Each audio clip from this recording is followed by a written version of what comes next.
Donc, je me présente, je m'appelle Meriem Djazouli, je travaille pour Awake et j'interviens auprès de Weavers et donc du projet d'accompagnement des promos 3 et 4 sur toute la partie développement personnel pour aller justement les amener à se connaître eux-mêmes, pour qu'ils soient dans un alignement avec eux-mêmes, qu'ils prennent confiance et leur donner en fait aussi des bonnes pratiques en termes de posture professionnelle. Et puis en fait finalement une fois qu'ils ont confiance en eux, qu'ils savent qui ils sont, quelles sont leurs forces, quelles sont finalement leurs zones d'amélioration, je pense que c'est quelque chose qui leur est très bénéfique quand ils rentrent après en entreprise ou chez les partenaires chez qui ils vont travailler.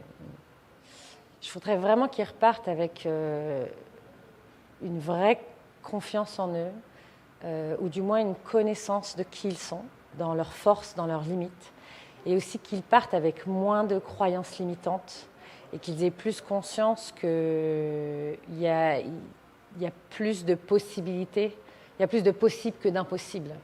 Et souvent, quand on a une vie difficile, quand on a un parcours difficile, on a tendance à voir l'impossible, à voir ce qui nous empêche, plutôt que de voir ce qui va nous permettre d'eux.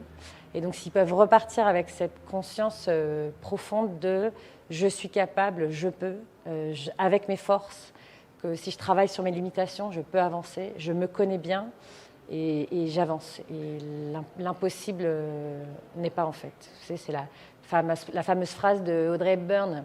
Dans « Impossible », il y a « I'm possible », tu vois. Et en fait, qu'ils repartent avec ça, je trouve ça vraiment chouette. Ouais.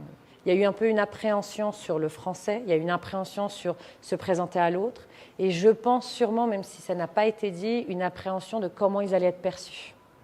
Et voilà, ça a été, je pense, les freins, enfin les choses sur les plus grandes appréhensions qu'ils avaient. Mais ils ont rencontré la bienveillance du personnel d'accord et du coup, ils en sortent vraiment soulagés. Et pareil, rien n'était impossible. Et en fait, eux qui pensaient qu'ils n'arriveraient pas à communiquer en français, peut-être, dans la subtilité, parce qu'on leur demande de se présenter de façon assez complète. Et en fait, ils sont sortis de là en se disant, ben ouais, si je peux. Et j'y arrive. Et une fois qu'on a les bons outils, on peut le faire, quoi.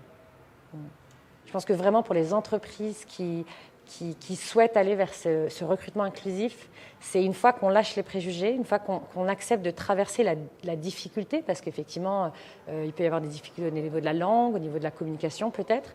Une fois qu'on dépasse ça, on va arriver vers ce qu'il y a de plus beau, c'est-à-dire véritablement des gens qui sont motivés, qui ont des belles valeurs de travail, qui ont une belle éthique et qui peuvent devenir une véritable force pour une entreprise.